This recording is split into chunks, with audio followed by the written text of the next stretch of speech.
You're listening to Inspire Change, a broadcast that strives to educate, motivate, and empower men to challenge traditions of masculinity. To guide us through the intricacies and intersections of emotions, relationships, and male identity is renowned psychologist, author, and speaker Gunter. This is Inspire Change. Before I begin the actual podcast, I would like to respectfully acknowledge the Gadigal people of the Eora Nation, who are the traditional custodians of the land on which I work. I would also like to pay my respects to their elders past and present. Welcome everybody to another episode of Inspire Change. So in the last couple of episodes I've talked about parenting because I feel that it's a significantly important topic, especially in today's world where it's gotten really complicated on many different levels. There's different expectations of kids as much as there are different expectations of parents. What I want to do in this particular episode is I want to actually broaden this out because essentially parenting is about a relationship. And after the last episode, I thought, maybe I should have done the thing on relationships first and then parenting in order to keep a sort of logical, coherent structure. Well, I didn't. Okay, so let me pick up on it. Okay, so when we talk about relationships, what are we talking about? Well, we're talking about any time where two people come together in some form or another over a period of time. So relationships, in a sense, refers to the connections and interactions between individuals. Now, that might be personal, it might be professional, or it might be social in nature. Relationships can involve a whole wide range of emotions, behaviours, and experiences, and obviously including love, affection, trust, communication, support, and conflict. Now, in this particular episode, when I'm going to be talking about relationships, I'm going to be talking about building the house that lasts, which is my way of viewing a personal relationship with my lover, my partner, my husband and my wife, okay? And I want men especially to pay attention to this because there are a whole bunch of sort of micro skills built into this that are fundamentally important that we've been actually socialized out of. And you've heard me over the years, over the seasons, talk a lot about how patriarchy interferes with the process of empathy and intimacy. So, as I said, let's define this. So we're going to be talking in this episode about intimate and close relationships, like family, romantic relationships, but also let's throw in a couple of close relationships, like friendships, okay? They're not necessarily physical or anything, but they're definitely emotional. I mean, think about who's your best mate, who's your best friend. I'm going to leave professional relationships to another time because I think that deserves to have a separate episode. Because over the years, I've seen stuff go on in companies, in businesses, in workplaces, that are particularly problematic. I used to run sort of harassment and bullying workshops in the public service. And you would think that in a lot of instances where people are highly educated, supposedly professional, we wouldn't have a problem with any of this. But unfortunately, that's not the case. And recent events in various political circles have illustrated that as well. And it's been a problem for years. So, as I said, workplace relationships, another episode. Now, the issue with relationships is that they're often influenced by a complete host of factors, like personality, values, cultural background, communication skills, life experiences. But more importantly, in some respects, if I look at the individual and their well-being, relationships are critical. Not just emotional well-being, but physical well-being. You've heard me mention probably in a couple of episodes that men who live in a healthy relationship, personal relationship, a marriage, or a close, intimate relationship live longer than men who don't. They're also emotionally happier fundamentally. And it's a key thing that keeps coming up in research. So the question is going to be, okay, if I'm going to build a house that lasts, what are the various factors that I need to consider in creating, because it's intentional, a healthy, well-rounded relationship that's going to give both me and my partner a deep sense of satisfaction. And from time to time, remember, happiness is not a constant. It's something that emerges from time to time, because we're all going to be challenged in some way or another, especially in a long-term relationship. How are we going to put this together? So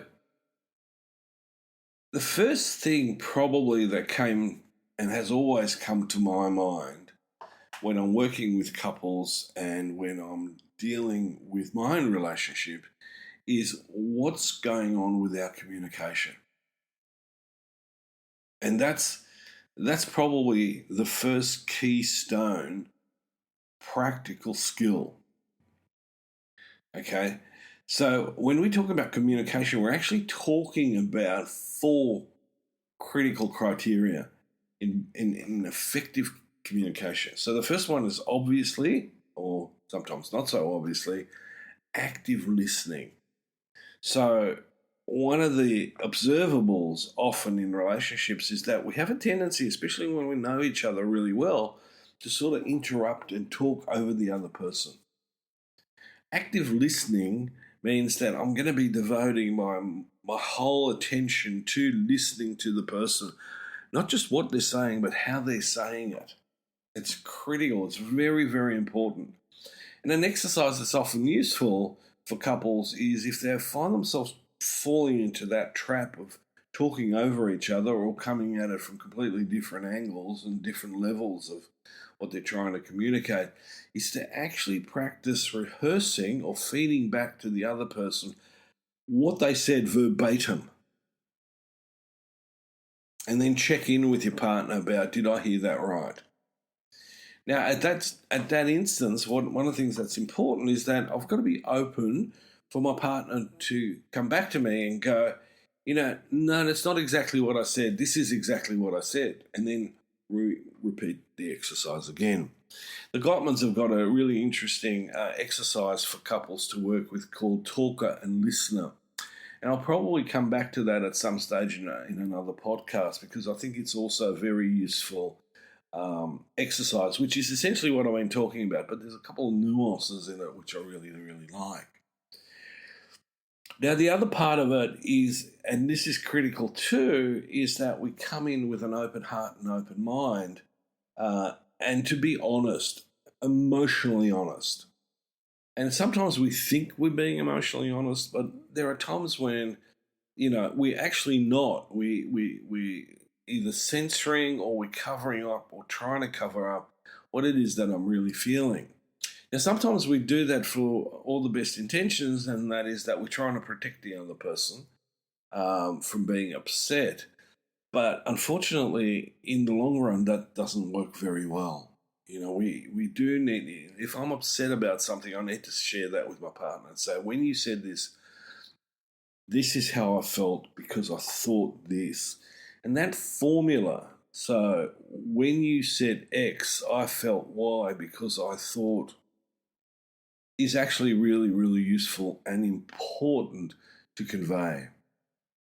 The third element here is that we need to be conscious in avoiding toxic communication patterns.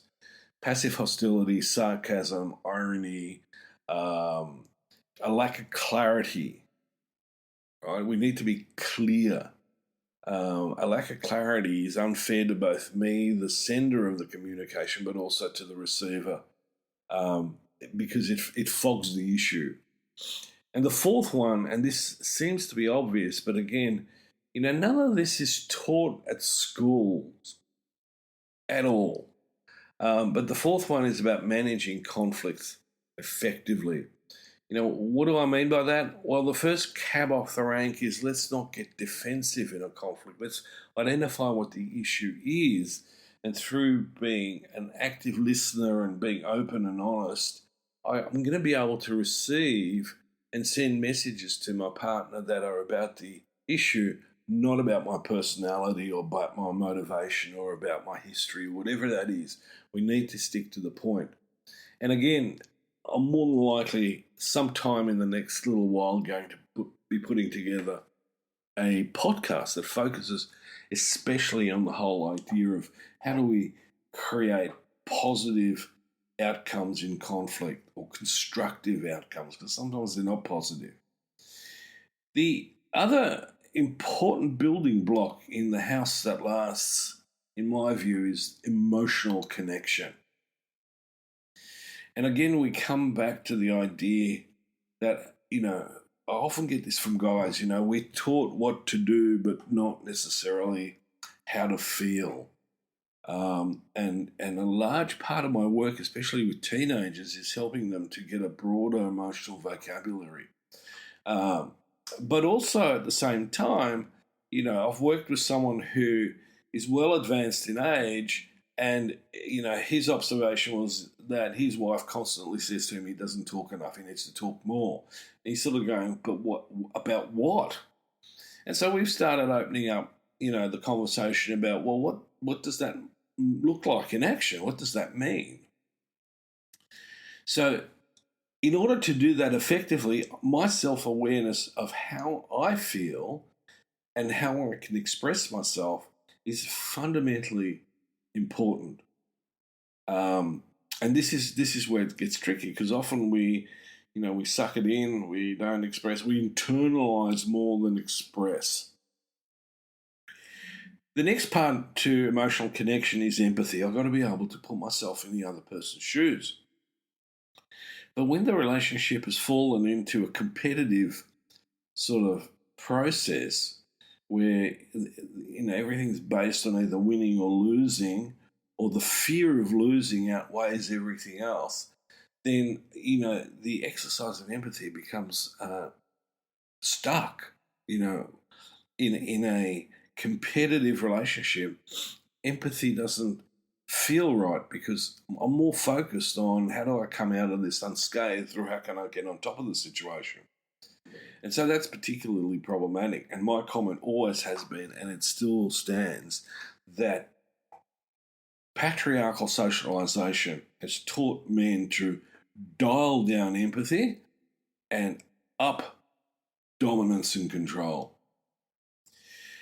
So the other bit emotionally in providing emotional connection that's going to last is the capacity to support each other through ups and downs. Now, again, a lot of people go, well, that's bloody obvious, isn't it? And my comment is, well, not necessarily, because there are a number of things that can get in the way. When my partner comes home and, I sort of inquire about, so how was your day, honey? And she goes, oh, it was terrible. And this happened. And, a lot of times as men, we immediately jump into problem solving. Oh, well, did you think about doing this? Or what about that? Have you spoken to so-and-so? And now my experience in my relationships with most women is that that's not exactly what they're looking for. In fact, it usually ticks them right off. They get quite annoyed. So for us men, one of the things that's often useful, because we have this tendency to want to jump in and fix it, is to go, what do you need from me? Where as you're talking, I'm hearing you, I'm listening, but I want to be clear about being able to give you what you want and need, not what I think you need. And one of the things that does is it actually increases the level of cooperation within the relationship. And what happens from that is that trust increases and we feel closer to each other. I feel like, my partner's got my back, and vice versa. So, really, really important. What else is there for the house that lasts? Well, I was talking about shared experiences, interests. Now, sometimes some couples have very disparate interests and experiences, but if we're going to be in a relationship, we do need to focus on how can we share experiences with each other? So, if my partner loves going to the ballet and I don't, there's going to be times when I'm going to go, even though there's a risk I might, fall asleep in Swan Lake. But, I'm going to be there. And in fact, my interest is more in the fact that she's enjoying it rather than what am I getting out of this, which is usually this just cost me an arm and a leg and I could be watching something else. Not good thinking, really. Pay attention. So sometimes we just actively have to sit down and work on common interests and some hobbies. Try new things together.